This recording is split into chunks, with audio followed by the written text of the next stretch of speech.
Like any industry, the auto industry has its ups and downs. For example, in 2009 and 2008, the auto industry barely sold any cars because, well, people didn't have any money. Then again, in 2016, they sold more cars than ever because people had more money. It's a constant up and down and back and forth of how many people are buying cars. Well, the issue is, since so many cars were sold in 2016, a lot of those cars, like the Toyota RAV4s of its time, are getting a little bit older and people are wanting to buy replacements. The issue is, new car prices are just too high to justify that. So today we're going to be going over some tips to keep your car on the road for as long as possible.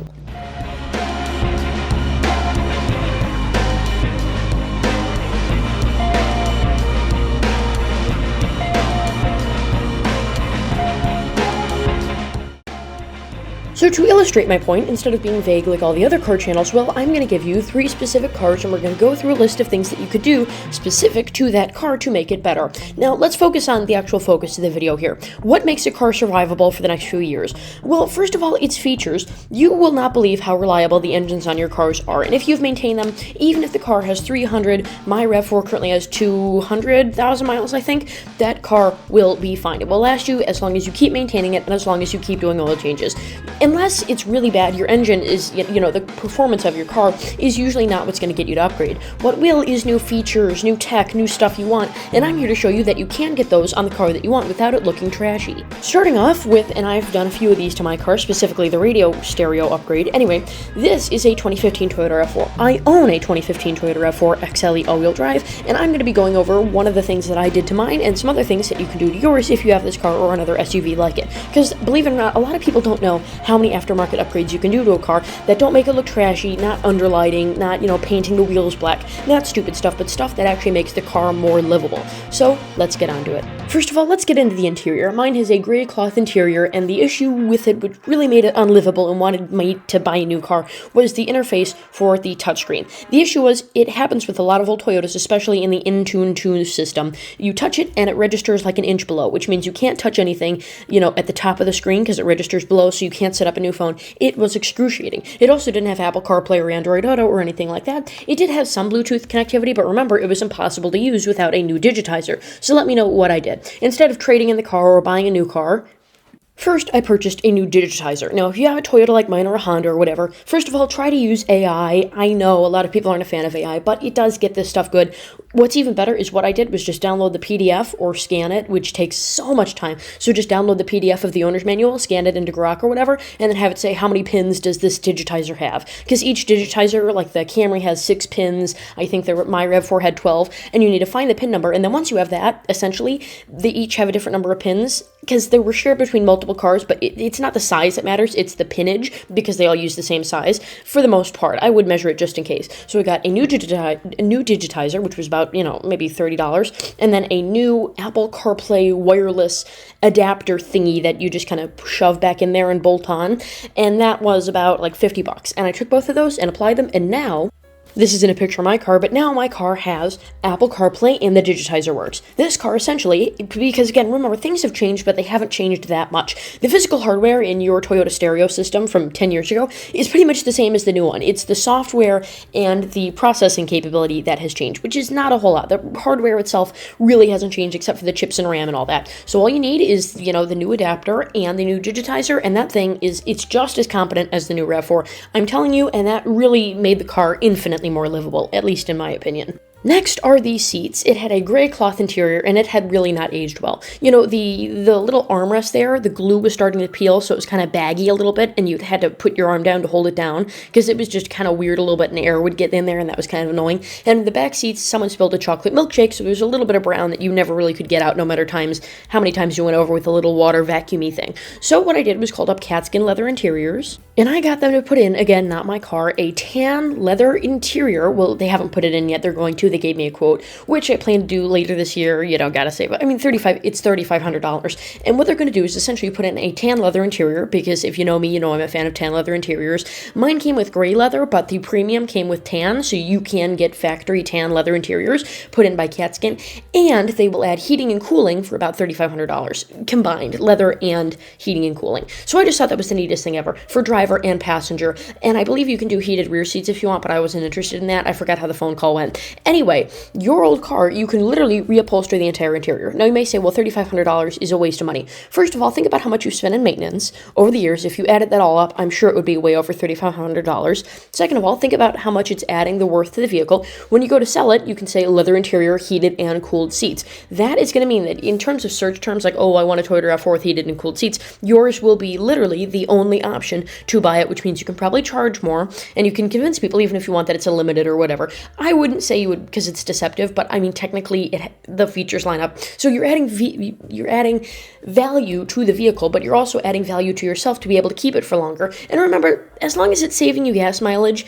and as long as, you're not buying a new car, $3,500 is a whole lot less than $28, or say if you traded it in $2,750, than if you were to buy a new car. So just consider it. Not that you have to, but if you really want to keep your car on the road for a much longer time, give it a think. Next, and this is just one to keep me sane because this is just a weird thing that I do, is swapping parts between nicer versions of the car and your version of the car. Starting off, the XLE and Limited on the, pre-facelifted version had this gauge cluster, and I'm not a fan. I don't know. It doesn't give you a readout. What I like to do is to drive, and then in my peripheral vision, I can see what speed I'm going, and the dial does that too. It's just not like the Prius. It's perfect. It's got the number, it's got the heads-up display, and I can just literally drive without ever looking at the gauge cluster once, unless I'm stopped or want to look at the cool little gauge that shows you where the power is going. With this, I mean, it's like I have the feel like I can tell what speed I'm going physically, but it's also nice to, I don't know, I prefer a digital speed readout, especially when other people are driving my car. So this is something a bit deceptive. Now, what am I going to do? I'm not going to roll the odometer back. Technically, you could if you want to, but you definitely shouldn't because that's really sleazy and illegal.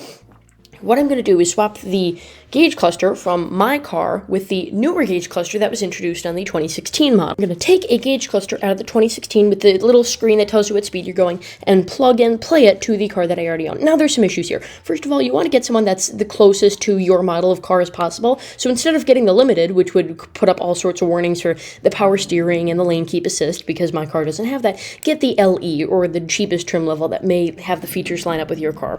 Also, you can use some things where it's like a Raspberry Pi where you plug it into the Raspberry Pi, it interprets it, and then sends it out to the new gauge cluster. But specifically with this generation of RAV4, it's pretty plug and play. Your tachometer, your speedometer, the outside temperature, the coolant levels, all of that will transfer over perfectly to the new digital screen. They both take the same reading. The only issue is for, power steering and other stuff like that. Stuff that my car has power steering, but you know what I mean. Like lane keep assist and automatic driving and heads-up display and all that stuff that my car doesn't have. Try and get the cheaper trim level. And also, there are designated shops that will actually roll the odometer forward for you to match your car. That way it's not an odometer rollback. So right now my car has like 299,000 miles. Oh, I should actually record it when it hits 300. No, when it hits 200, 199,000 miles. Anyway, so let's say I bought one with like 4 models. I could get 4 miles. I could get them to roll it up to the exact mileage of my current odometer. That way it wouldn't be an odometer rollback. And I would also put a little tape in the back that says change to this date or change it back when I'm about to sell the car. That way it does not officially count as an odometer rollback. Now, in doing all of this, I'm also going to, treat myself to a new WeatherTech floor liner system in tan to match the new tan leather interior, and also Catskin does the doors and the dash and everything. Not everything, but like everything that's upholstered, they will reupholster that if it's actually genuinely upholstered and they can find that part. So in the end, I've taken the car from something that, I was handed down, that still has a perfectly good engine and transmission and new differential and all that, which is good. It was well maintained. A fantastic running car, but not a car that you really want to sit in for a long time, to a brand new heated and cooled leather seats with Apple CarPlay and Android Auto wireless, which is better than a few RAV4 generations, and a digital readout and everything that I could ever want, which makes me want to keep that car until the end of time rather than saying, oh, I got to get a new RAV4, this car doesn't have the features. Now, this was a lot of superficial stuff. Let's move on to a car where you actually do something to the powertrain to make it infinitely better for about the same cost as that fancy leather interior. This next car is a car that I actually own. I've done most of this stuff to my car, but I didn't do it. Other people did it for me, which was nice. Now, I ended up buying this car out of pure necessity. You see, my first car was a 2013 Toyota Prius, and I bought it. I thought it was the best car ever, and I drove it, and I've done a few things to that, but that was like brand new when I got it. It had like 29,000 miles on it, paid about 15 grand, which I saved up myself. Anyway, let me tell you the story. So I live in Florida, and right now I was heavily acquainted with a person, and we were both sharing the same car. And we both do a lot of stuff. We both had different jobs, and that was just really taking a toll on the car. We put like 100,000 miles on that car in like 2 years, which is a lot of miles to put on your car.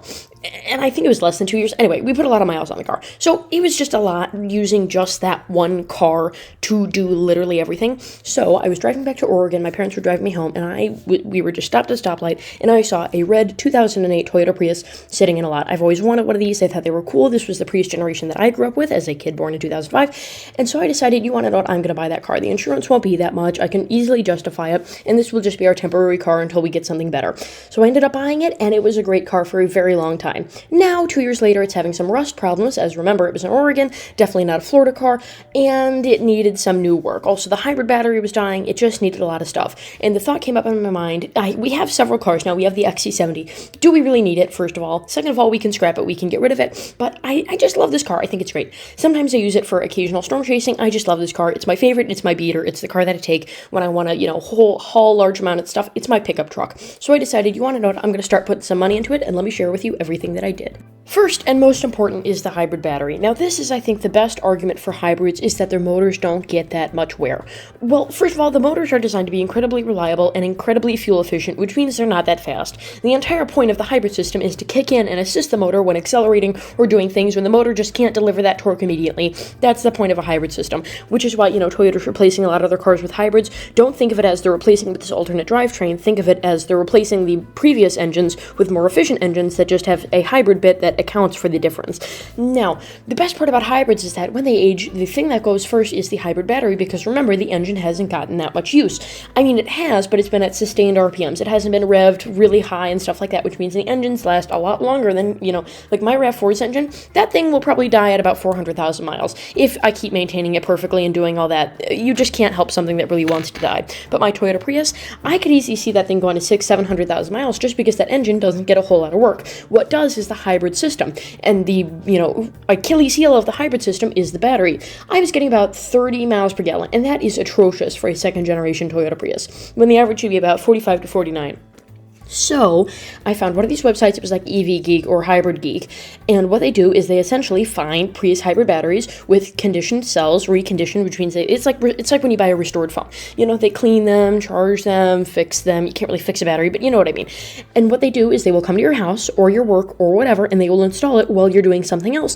And then, believe it or not, your engine is still fine. Everything's fine. The hybrid system is fine, except now you get like 15 to 20 more miles per gallon. Who wouldn't want to do that? And the best part is, look at that price. I paid about $3,000 for mine, which is a lot, but a lot of that was installation and time. You can just buy it and install it yourself if you really want to. But I had it pre-installed because, again, it's not that I don't care about money, which I do. I'm a very frugal person. It's just, for me, it was worth it. I mean, I could really justify it. Same with the RAV4. I'm having a hard time justifying that, but, I probably will, since, again, that's another car, and I may get another one to pay. I don't know. We'll decide. Anyway, I like to maintain my cars. It's like a commitment. When you get a new job, you're like, oh, I have to be there. Even if I'm a little sick, I should probably go anyway because it's my first day. That's how I see it with cars. You can't buy a car and not maintain it. Once you buy that car, it's your duty to maintain that car to the best of your ability, and so sometimes that costs you a little bit of money. So for me, I was able to justify it, and I got it, and the miles per gallon were up there, and it was like a brand new Prius. And then I just had to worry about the cosmetic stuff. Now, just by replacing the battery, I had essentially de-aged my Toyota Prius from something that looks like it had been in a junkyard to something that still looked like it should be in a junkyard, but it got 45 miles per gallon. Then it was time to make this thing actually usable and replace what actually needed to be replaced. First of all, let's make it a little bit more livable. First off, this car is old. It's not like the RAV4. No one will be mad at you or think that you did the wrong thing if you just get a new cheap radio that looks like shit and slam it in there. And that's exactly what I did. Why? Because of the Apple CarPlay, which is really what I used, and it had Android Auto too. And also because you see that screen on the top, the way the Toyota Prius works, the bottom radio is the actual radio that does all the stuff. The top screen ties into the hybrid system, which means you can literally have two screens, which I think looks super cool. You just have to get rid of that storage compartment. Two screens on the Toyota Prius, one for the radio and then one for the hybrid stuff, which means you still get to keep the original stereo, but now, because it's kind of weird, it still controls the stereo in some weird, it's really, really weird, which is why it's not like the Toyota, Camry, where you can just go out and buy a radio and then get a conversion kit. With this, you need to buy one dedicated for that car because of all the weird wiring that it needs to connect to the original system, but it made the car like, I wanted to drive that car again instead of just begrudgingly jumping in it like a Ford Ranger or something and pulling away even though I know the door's about to fall off, you know what I mean? I also got the fancy seat covers where you actually sew them in. I didn't feel like $3,000 for cat skin, or at least $1,500, I think it was the quote for this car, was worth it, so I just bought some cheap leather inserts and slapped them in. And you want to know what? I can tell the difference between this and the cat skin, because I also had my 2007 Camry cat skinned. I think it was my dad's at the time, and then I think we got, anyway, that car was excellent. I can tell the difference between a real install, so cat skin's definitely worth it, but these are definitely an upgrade over the factory cloth. Now it's time to make sure the car doesn't, die. There were a few issues here. First of all, the wheels were coated in brake dust, and the little covering, the shiny coating that was on them, was flaking off. It looked disgusting.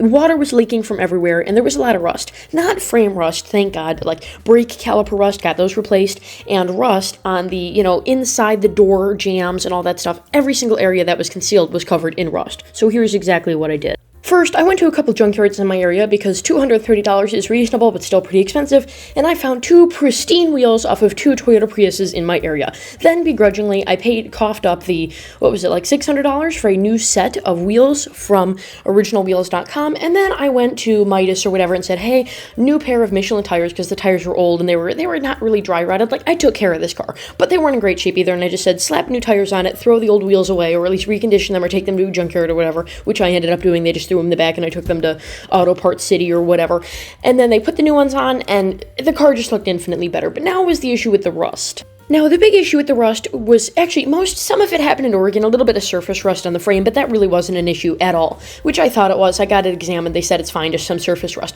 The big rust was on the doors. It was in the door jambs and stuff, and the issue was when the car came from the factory, it had rubbery, gigantic rubber that would just fill all the gaps.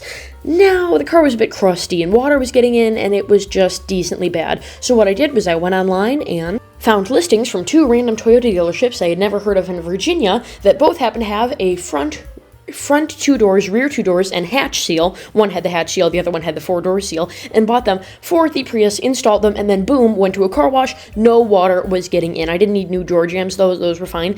What I did do for the surface rust was, because again, you don't want it to get worse, you don't want holes, and once rust rusts through, that's it. You can't fix it, so you gotta catch it in the early stages. I made a YouTube short about this with the RAV4. First, for the door jambs, I picked out some spray paint that was kind of the same red as the car, sanded it down, and then spray paint masked everything off the interior. I took the doors off, and then, well, not the doors off, but you know what I mean, the interior door panels, masked everything off, including the interior, and just spray painted those down. They look much better. I also took the plastic and the window bits, everything out of the door itself, because there was some surface rust starting inside of there too, and if I get in an accident, I want at least some support in the side. And then for little areas like the front of the bumper and the hood, places that you don't think about, those little rock chips and holes, they're going to get bigger, and they're going to rust, and you're going to see it's going to look like, weeping, like little rust yellow tan lines after it rains on your car. You don't want that, so I sanded those down as well, and then used a little Toyota touch-up paint that I already had, and used it on those, and the car looked pristine. When I went to a car wash, no water got in, and it just infinitely improved not only the looks of the car, not only the feel of the car, but the performance of the car as well,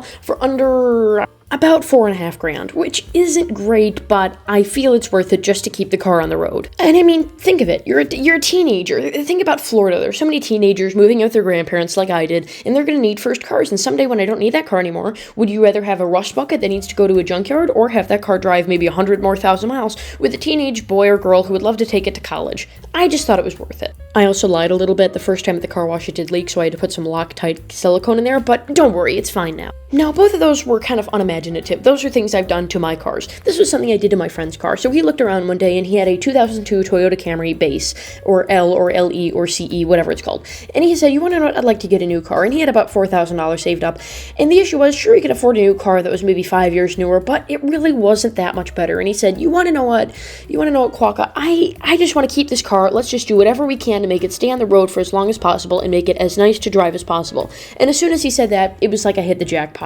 This car, the Camry, shares parts with a lot of other cars, and we were able to make it look much nicer than it was in its current state. First of all, we went to a junkyard and found a set of pristine alloy wheels for his car. And I looked at the brochure and found the wheels that I thought looked the prettiest. These are the, 8-spoke or whatever. I think these are pretty on the car. They came with the XLE 6-cylinder, I think. They're very pretty, so we bought those. And they were very nice. I think we paid like $400. It was inexpensive. Anyway, we ended up buying them. They were great. They fit on the car great. They improved the looks. Next was something wild that I've always wanted to do. Back in the early days of Lexus, Toyota didn't really have a whole lot of money to engineer a car from the ground up. So essentially what they did was take a Toyota, make it slightly nicer, like a really nice trim level, change some things around, and then call it a Lexus. This is fantastic because everything from the front, and the hood, the side, the front bumper, is literally the same size. Now, kind of. I mean, they bolt on. The only difference is the hood. The hood on the Lexus is slightly different with that little indentation for the Lexus emblem, but the headlights are literally the exact same shape, so you don't even need to change the wheel well fender.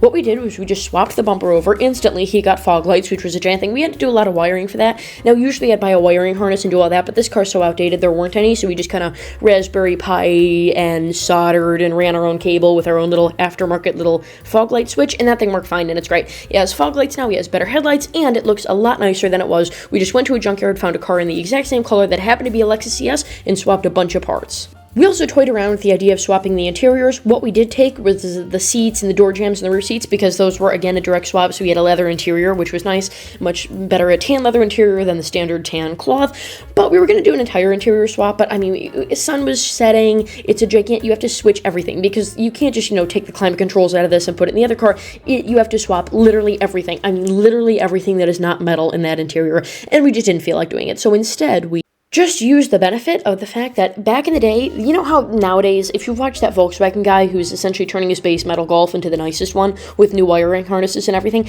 that's not how it worked. Every single module that was nicer on the higher trim levels had the exact same plug, exact same everything. It was just styled nicer and had wood. That was the only difference, which was a gigantic advantage when we started upgrading his car. You see, it came with the base Toyota radio and the base climate controls. But because everything shared the same plug, we could easily swap out all that old technology for slightly newer technology or something a little bit better. First of all, those three little knobs didn't really look that great. So what we did was we found a climate control system like this with a little screen, and it was a direct swap. It's not dual zone climate control. It manages the climate in the exact same way, except this one has a screen and buttons and just feels nicer with the wood. That was a direct swap. We just popped one out, unplugged it, popped this one in, plugged it in, perfect. Everything swapped over the same. Literally no hiccups at all. And then we were going to go with a slightly nicer factory Toyota stereo option, but we ended up just picking up a cheap one like this with the capacitive touch controls and the Apple CarPlay, and he said he loves it. He's glad he didn't buy a new car, because remember, if he were to spend that $6,000 on, let's say, something he could afford, like a 2010 Toyota Camry, first of all, we don't know the engine. It could have had more miles on it, and those had piston ring problems. So if he were to spend that money on a new Camry, it would be a shit car. Also, it definitely would have Apple CarPlay or any of the new features that we installed on his Lexus Camry hybrid thing, so he was happy that we spent the money upgrading the car he already had, rather than going out and finding a car just as cheap with just as shitty features that was just slightly newer, which really doesn't make a difference when the cars are this old. It's like the difference between a 1998 and a 1991. A 1988 and 1989. It doesn't really matter. It's like, sure, one is slightly newer. The 2010 is newer than the 2002, but it really doesn't make that much of a difference in the end. Now just think about the difference we've made in these three cars. Starting with the RAV4, instead of being a car you'd begrudgingly drive, even though it's kind of nice, but not that nice, and you kind of want to upgrade it, now it's just as nice as a new RAV4, and I wouldn't even dream of ever getting a new one because it's just not worth it. The Toyota Prius, instead of being something that's just going to be sitting in a junkyard or some piece of crap, it can now be delivered to another family who's going to use it, or another teenager who just wants his first car, or, and believe it or not, a parts car, which I use all the time, not to take parts from, but to go to junkyards. When we upgraded my friend's car, what do you think carried, the Lexus grill and the new hood and everything? It was the Prius. We took the rear seats out, and that held literally every single part for that car we needed. Stereo, everything. As soon as it came, I chuck it in the back of the Prius, and that car is essentially the project car. Not because we do projects on it, but because it carries all the parts for projects we're doing to other cars. And that simple 2002 Toyota Camry. That car went from something just terrible, something that your aunt drove, that you're willing to scrap, that you just want to get rid of, even though it still has a fine, perfectly working engine. I think his aunt got it and gave it down to him. She died in a nursing home. It was a driving nursing home. She was allowed to drive. He got it. He wanted to sell it. He wanted to get rid of it, but it only had like 68,000 miles on it. She bought it brand new, and he said, you want to know what? This is too good of an opportunity, which again, the mileage does make a difference. I'm not saying go out in your 400,000 mile 1999 Toyota Camry and do the same shenanigans. I'm just saying, if it's worth it, put money into your car. See, in all that time you think, oh, I'm going to get a new car, oh, I'm going to get a new car, oh, I'm going to get a new car. You could just take the features from the new car, put them in your old car, and then boom, you save yourself a lot of money. You can wait a lot longer, even though the engine is still fine. Now, if it has serious engine problems, that's when you may want to consider a new car. Because no matter how many cosmetic changes you can make, it's still going to be an issue. But you can make a difference in the car that you already have. Think about it. A lot of people don't know this because they think, oh, it has to be factory. When they buy a new MacBook, instead of my friend soldered like 32 gigabytes of RAM on his base 16 gigabyte model for like $100 less than, no, I think it was $100 period, which I think was $500 less than the option would be after he bought it, just because he didn't want to pay the exorbitant Apple prices. People don't think you can do that. They think, oh, if you want those features, you just had to get them from the factory. You can't do it. Catskin Leather Interior is more than willing to install a brand new, comfortable Napa leather interior in your car. Not necessarily Napa, it depends on the car. Factory leather interior, and all you got to do is pay them. So there's a lot of stuff you can do to your old car, and don't give up on it. So, now that cars are more expensive, and you probably bought a car in 2016, it's probably getting a little bit old, instead of dropping it like a hot potato, consider putting some money into it. With that, thank you for watching. Don't forget to comment, like, and subscribe, and I'll see you all real soon.